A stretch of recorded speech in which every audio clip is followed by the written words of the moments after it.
So can you state your name? Dylan Quinn. So where were you born, Dylan? Where was I born? Fort Worth, What area in Fort Worth? Tarrant County. Born in Tarrant County Hospital. So who are your parents? Christina and Tony Quinn. Oh, what do they do for a living? My father is a manager at a hardware store, and my mom, she was worked at a bank for 20 years until she retired. Now stay-at-home mom, or now stay-at-home grandma. So did you always go to school and were born and raised in the Fort Worth area, or did you No. move around? My dad's work took us a couple of different locations. Went from Fort Worth to San Angelo out to Midland.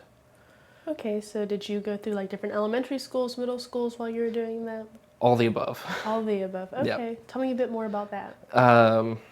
Started out at, I don't know what school in Fort Worth, in that area, and then went to Lamar Elementary in San Angelo, and then Rusk Elementary in Midland, then down to Greenwood.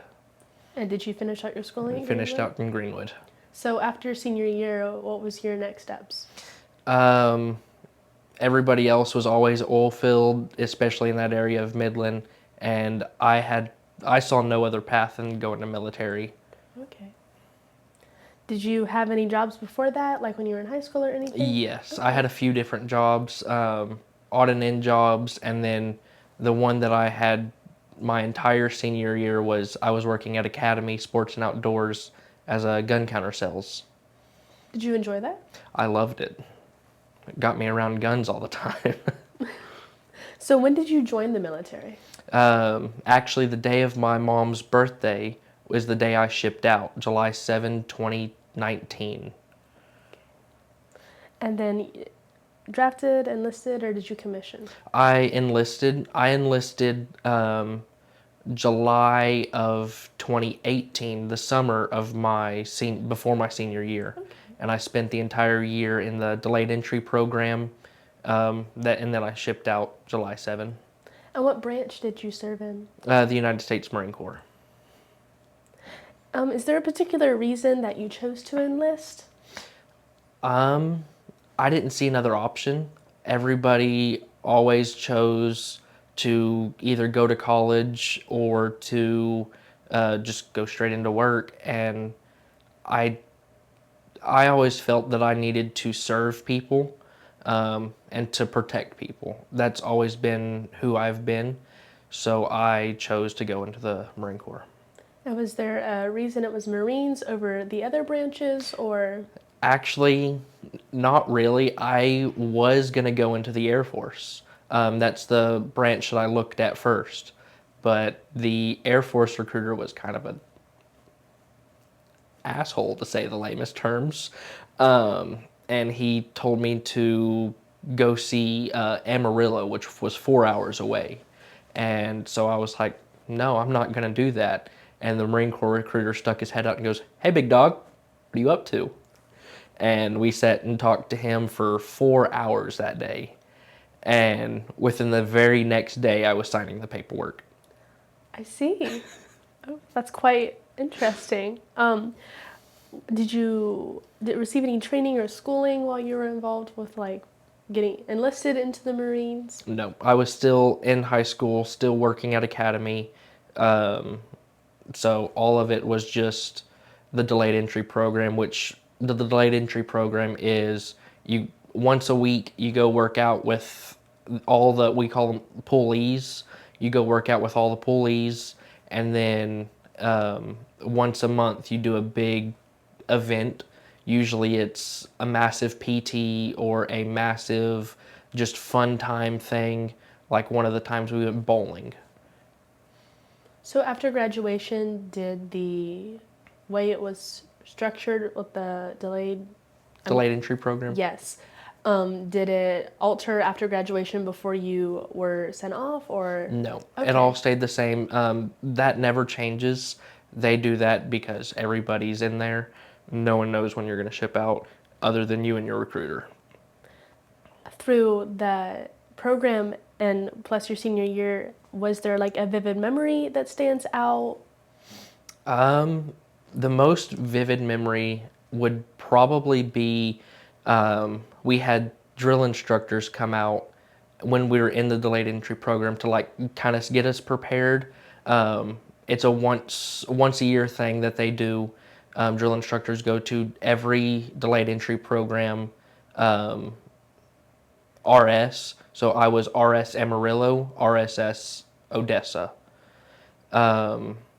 We They came out to the RS. We went up to, I believe, Lubbock, and it was a fun time.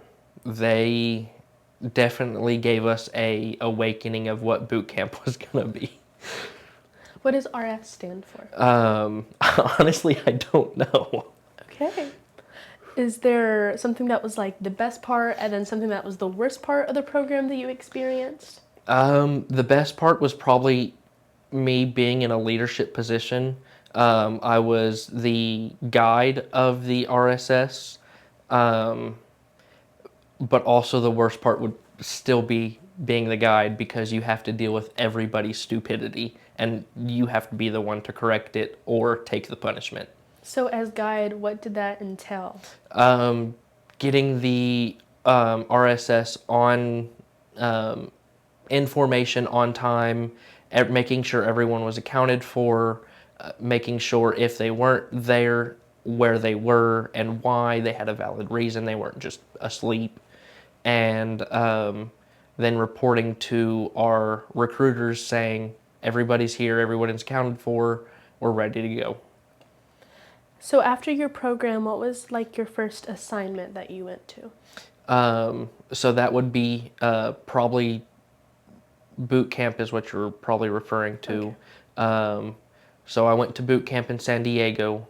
As I said, left July 7th, which was the day of my mother's birthday. She was not happy about that. I can see. But went to boot camp in San Diego, and that was the 3 months in hell that everyone said. And then after your boot camp, what was your first assignment? After that, so after boot camp, there's a few different things that Marines do. There's boot camp, there's SOI, and then there's your schoolhouse, and then your unit. SOI is School of Infantry. For non-infantry Marines, we go to MCT, Marine Combat Training. And that was also in California in Camp Pendleton. And then after that, we went to Virginia, or I went to Virginia for my schoolhouse training, which was in Fort Lee, formerly known as Fort Lee. Don't know what it's called now. And then to Hawaii for my actual unit. When you went to Virginia with the schooling, was there any specialized training that you received while you were there? Yes. So I received training for 2131 Artillery Mechanic School. Cool. So once you went to Hawaii, what was that like? It was interesting. So just before I left for Hawaii, the COVID no travel mandate came out. Once I got there, I was one of the first DOD members on quarantine for COVID. That was interesting. Sure. When you were in Virginia with the infantry training, is there any sort of equipment or weapons qualifications that you earned through that, or? Yes. So that is a. So that they say every Marine is a rifleman, and that's what they teach you is basic rifle skills, shooting. They go more in depth on your range rather than what you get in boot camp. So as you mentioned, the training was more in depth. Was it on different, like, can you elaborate on that? Yeah, so we had, so in boot camp when you go to the range, it's a still target and you're shooting from the 3 from, I don't even know, you're shooting from different locations based on distance, and with those distances, you're shooting from standing, sitting, prone. And with that, it's kind of it's just a still target. So it's kind of just there. In school, MCT, they go into 4 different ranges. You have your movement under fire range, you have your unknown distance range, you have your night shoots, which the night shoots are absolutely fantastic. And you have just more a lot more in-depth ranges on what you're shooting at and what you're practicing for. And what was the hardest part of that training? That training was MCT was very interesting, to say the least. Our MCT was kind of very unstructured because coming right up was the Marine Corps birthday, and so they're trying to speed us up to get us out so the instructors could celebrate the Marine Corps birthday without us there. But also during that time, that's when I witnessed my first loss of one of my friends and fellow Marines. From your time in the delayed program up to this point, you mentioned being a leader. Was there any other sort of promotions or like leadership opportunities that you had between those 2 points of time? Not in that point of time, no. I had already come in as an E2, so I completely skipped E1 because what's called of referrals in the delayed entry program. So I had 2 people that enlisted because I got them to, basically. I bribed them to. So they came in under my name, and with that, gave me a promotion to E2. What was the hardest thing to adapt to once you entered the service? I would probably say the time crunch. Everything was hurry up. You had no time to just sit down. They wanted us going at all times, and you either had to get up and go, and if you didn't make it, they either had a punishment for you or you were kicked out of the Marine Corps altogether for failure to adapt. So we had to very quickly learn how to just keep going. And were you in a combat zone or a support role? I was in a support role as an artillery mechanic. Artillery is always in the background no matter what. So we aren't seeing the full face-to-face combat or hand-to-hand combat, anything like that. Artillery is always party over instead of party there. So when anytime any of the infantry guys need fast support that we can provide, we fire over. And as me being the mechanic for those, I was always with those kind of guys. And if anything went wrong, that's what I was doing, fixing it immediately on the fly. Is there any memory about any repairs that stick out, they're most vivid to you? Yes, but not in the field. The Army had, when I was in Hawaii, the Army had a few howitzers that they didn't know how to fix. And so they called us saying, please come help us. And so we had to go down there, and I spent a week down there with the Army trying to fix their guns instead of working on my own. So you've mentioned Virginia and Hawaii. Where else did you serve? Those were the main 2 places. Trying to think. Yeah, those were the main 2 places other than California, Virginia, Hawaii. Did you serve in, I know you mentioned when you were in Texas with the leadership capacity of guide, is there any more throughout like Hawaii and everything that you were in, or? Yes, so when I was in Hawaii, basically all of the leadership had either left or been promoted out. So we they gave me the task of leading my own shop, and doing a few more leadership roles on top of that. So while I was there, I was a shop that didn't have an MOS coder and wasn't supposed to be a thing really.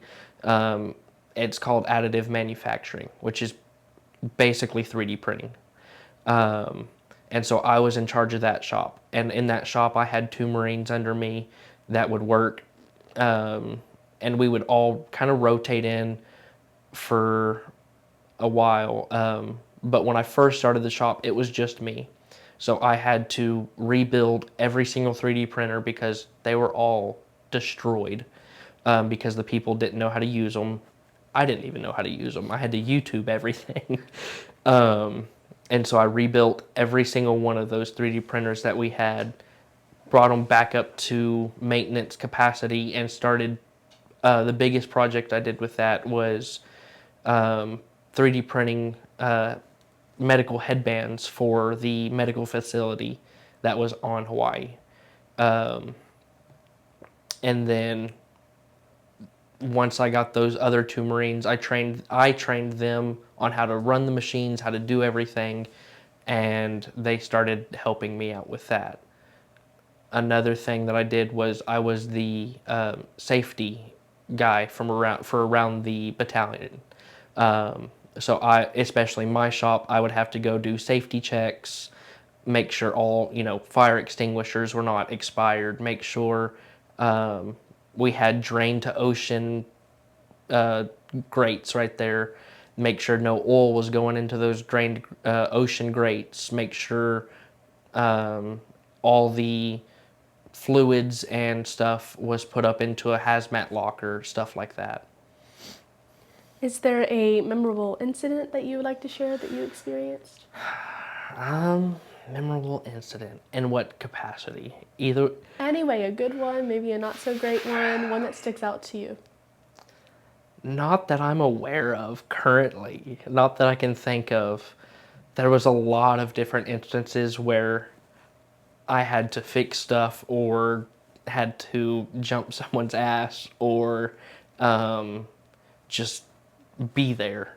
But all of it was either very stupid because they just didn't know what they were doing and didn't care, or they just didn't know any better.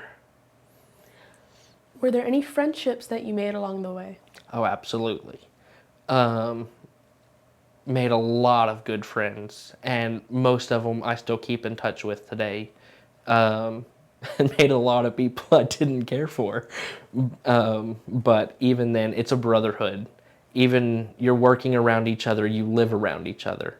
You go from work with the same people back to your barracks room with the same people. You don't escape them. During that time, how did you stay in touch with your family and friends back home? That one was difficult, especially during COVID times. I did not get to take leave for 2 years. And when I did, it was only for about a month. So that one was a struggle. Phone calls were frequent. Texting was just about all the time. But they couldn't come to see me because Hawaii was locked down hard. And they wouldn't let us travel for a little while. And then when they did, they made sure we had to get the COVID shot, and then we could travel. And so it took me a while in order for me to get back home.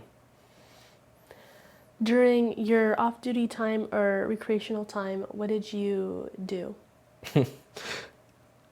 Everything stupid imaginable. We would always go out to the beach. That's where I got into motorcycles, and we would join massive group rides and just do stupid things all over the island. Go out and ride for 5-6 hours without any hesitation of looking back. So with that, it's a small island. We couldn't just go out to, like the people stationed in California. They could go anywhere they wanted to. We could not. The entire island round circle is 4 hours. So we were stuck to that 4 hour round trip or whatever we could make out of it. Were there any humorous or unusual events while you were there? All of it. The entire thing was very humorous. Marines are known for being stupid, and we lived up to that expectation.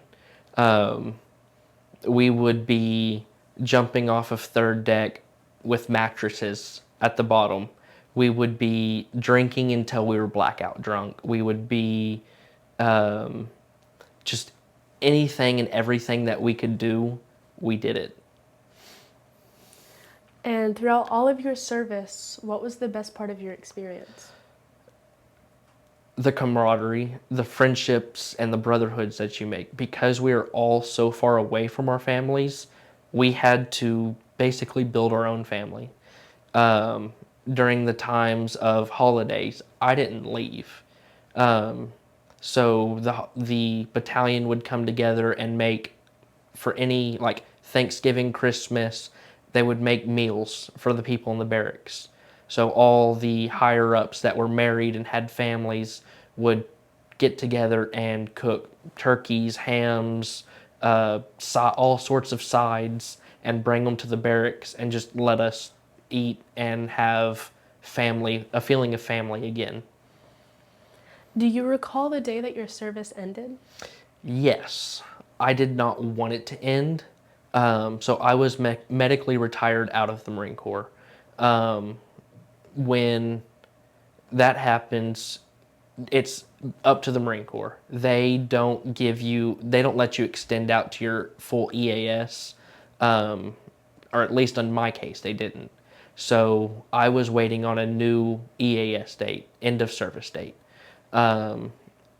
They told me to just keep an eye out for it. And I didn't want to keep an eye out for it. I didn't know when it was. I didn't want to know when it was. So that day I had the battalion service, what is his title? I don't even remember his title now. But there's a guy that takes care of your re-enlistments, you getting out of the Marine Corps, anything like that. The career planner. There we go. So the battalion career planner contacted me, and he said, "Hey, I see your new EAS date," and I didn't want him to tell me, but he ended up telling me, and it was a year prior than when my original was. So April 15th, 2022 was my new EAS date, and I knew about it not even a month before the date. So I had to turn in all of my gear, check out of my unit in the matter of 3 weeks. Now, where were you when your service ended? I was still in Hawaii. Bad part is I remember exactly where I was when I got the phone call. I was 5 paces away from his door. I was in the battalion building, and he called me, and I was like, "Dude, I'm right next to your office." And he was like, "Well, I have news for you. You either need to sit down where you are, or you need to hang up and come see me." And I was like, "Well, I don't want to come see you because I already know what it is, so I'm sitting down." And he told me there, and I was not happy with it. I wanted to do my full 20 years, and I still feel like I didn't do as much as I should have. So did you return home after this, or? Yes, yes and no. I returned back to my family where they had already moved.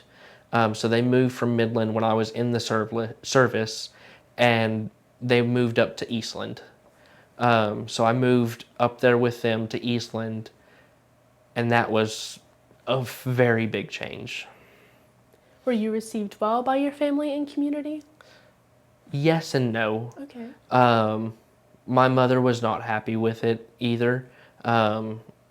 She still to this day is held back by it. Um, she doesn't think that the reasoning for me getting medically retired is there. And then the community, I had no idea who I was in this community. No, I knew nobody, and I would try to go out and to meet people, and it never worked. How was it readjusting to civilian life? Very hard. Very hard. I struggled with it a lot. There would be times where I just lock myself into my room and not come out. Um, I it took me a year to even get out. I tried searching for jobs. I tried getting out and meeting people. I tried a whole lot of different stuff. And when I would, nothing would pan out, no jobs, no anything. And so I just sat there. And with that denial of me getting jobs or me making friends, it took an even bigger toll on me. And so all I relied on was the people back in Hawaii. And now I was at a 5 hour difference from them. And so I would be up until 2 o'clock, 3 o'clock in the morning talking on the phone with them, going, dude, this sucks. I want to go back in. I hate it. I hate every minute of it. So after that year of like no jobs and everything, did you choose to go back to school or did you get an occupation or?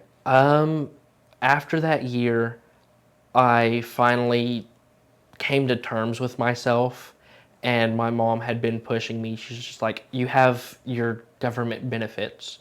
Go to school. Go to school. Just do it. And I didn't want to go to college. I didn't want anything to do with college. But finally, I just in Eastland, in my bed in Eastland, Googled the closest 4 year university, and Tarleton popped up. And without touring the campus, without anything, I called the veterans office at Tarleton and was like, "Hey, how do I go?" Is your GI Bill supporting your education? Actually, not my GI Bill. I'm going under my VRNE benefit, which is Veteran Readiness and Employment. It's Chapter 31, and it's a little bit more of a assisted benefit. So with me having disabilities, getting out of the Marine Corps, and coming into civilian world, they want the VRNE. Their purpose is to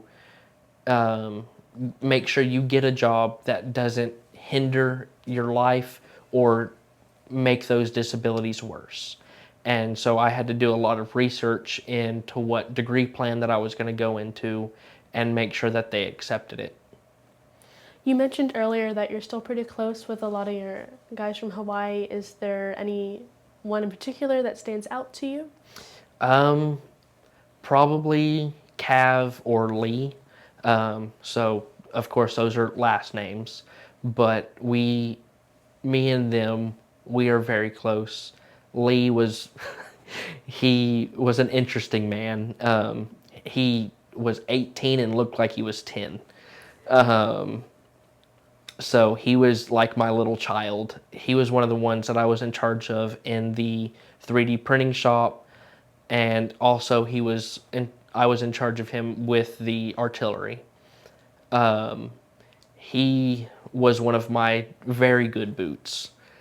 He took to me very well, and he learned all of my negatives, I guess.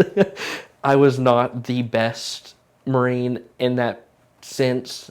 I didn't care about rank, put it that way. Everyone put their pants on the same way, and rank to me just seemed like an extra way of bossing people around, and I wasn't going to have that. There was at one point, so my 3D printing shop had been assigned to me by the battalion commander, which is a lieutenant colonel, and he did all the paperwork to assign me that shop. And I had a gunny, which is an E7, walk into my shop and be like, "Hey, I'm in charge of you now, without skipping a beat, without even turning around and looking at him, sitting there at my computer doing my work. And I said, the fuck you are, dude. And he goes, you should really turn around and see who you're looking at or talking to. And I said, I don't care who I'm talking to. Unless you have a signature from someone higher than the battalion commander, a lieutenant colonel, I do not care. And he's like, no, you should really turn around. And so I turned around to look at him and I said, Gunny, respectfully, fuck off and fuck you. You do not control me and my shop. Sorry about your luck. So he learned that from me, which was not the best thing. But I just didn't see a point in having all these people come in and be like, because my shop, it wasn't a thing. To the Marine Corps, it wasn't a thing. And so everybody saw it as a way to get rank, get awards, get all these things for being in charge of the shop. That's not a thing. That I've already spent all of my time, blood, effort, money, any of that kind of stuff into and made it my own. I spent weekends in there, holidays, all the times where everybody else was off and having their fun. I was back in my shop repairing it, doing different things, working, and they saw it as an opportunity to come control that. And because of that, that's where I learned that mentality of I got to protect myself and my belongings. And he learned that from me. Horrible thing. But the other one, Cav, he was our unit welder. In high school, I took welding classes, so I knew welding. And I also worked as a welder for a little while. And me and him took very good friendship. We did a lot of different projects together. And I would just go down and bother him all the time. So, do you mostly just get to call those Yes. two? Okay. I have gone on a trip to see Cav once he got out. He lives up in Pennsylvania now. I went up there and saw him for a little while. We ran around Pennsylvania. And then Lee, it's mainly phone calls. He just got out more recently because he got in a lot later than we did. How did your service affect the way you related to or interacted with other people now that you've started college and that kind of transition? It really affects me looking into some of the things that go on at the college. I have grown a hatred for some of these 18-year-olds that just come out of mom and dad's house and have no respect for the world. They do all of these just normal 18-year-old things, and it's been very hard to not slap them across the face and be like, dude, stop, learn. I'm gonna knock some knowledge into you, please. And then I've also had encounters with those 18-year-olds going, oh, dude, did you like kill people? No, don't ask that question. Why? What makes you think you have the audacity to come up to me and be like, you killed people, didn't you? Nah, dude, you don't need to know about that. You don't want to know about that. Have you joined any of the veteran organizations that Tarleton has? Funny enough, I've started a lot of the veteran organizations. So I work over in the Veteran Service Office. With that, I'm a part of the Veterans Advisory Council. I am working on bringing back the Tarleton Veterans Association. I have all sorts of stuff with the military appreciation football games. I've helped and bring stuff together with that. I've helped multiple different divisions with bringing veterans to light on who we are.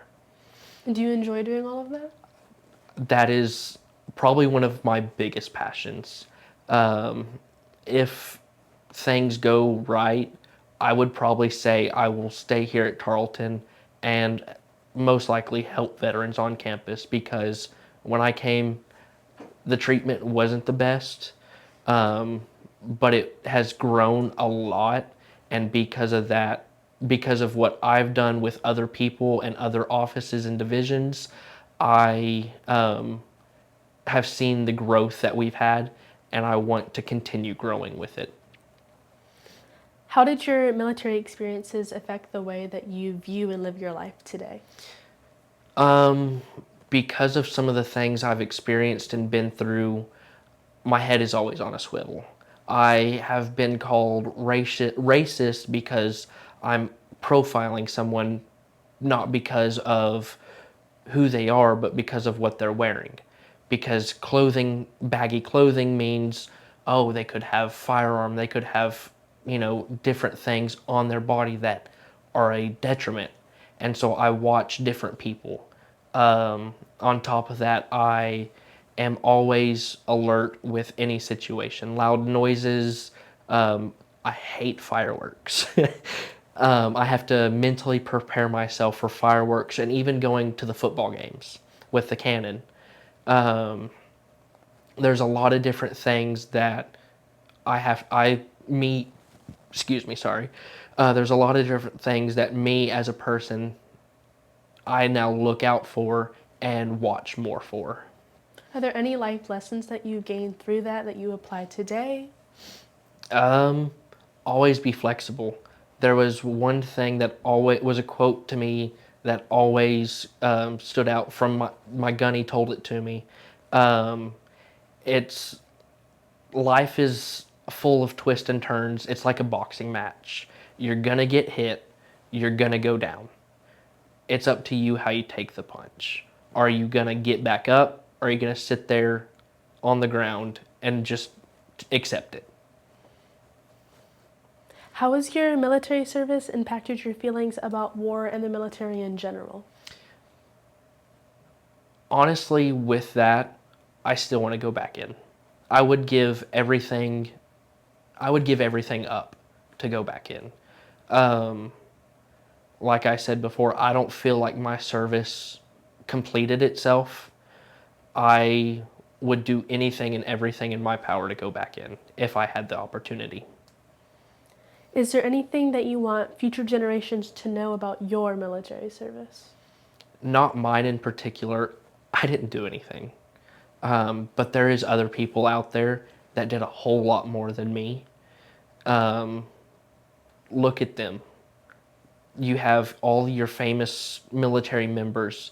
One of them even attended Tarleton. Chris Kyle, American sniper. He is one of the best snipers in American military history. Look at his service. Look at anybody else's that did something more than I. And remember it. As we get further away from our standing wars, people tend to forget what's fully happening. And especially around college campuses where your younger generations, your 18, 19, straight out of high school, they don't know the full extent of what's going on. Watch the news. Watch what's happening in the world. Some of it is not all rainbows and unicorns like other people perceive it to be. Is there anything that you'd like to elaborate on or add that we didn't discuss yet? I don't know. Military is great. Do it. I would suggest military to anybody. It gives you a head start.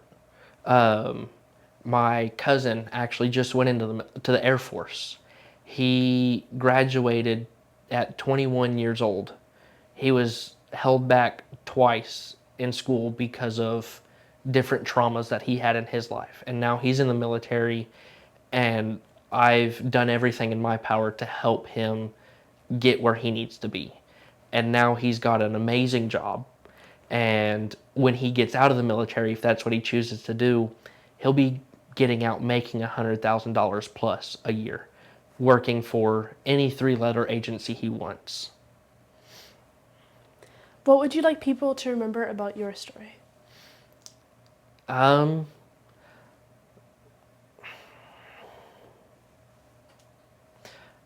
My story hasn't always been the greatest. There's a lot of ups and downs, a lot of miscommunications and missed time. Always enjoy life no matter what you're doing.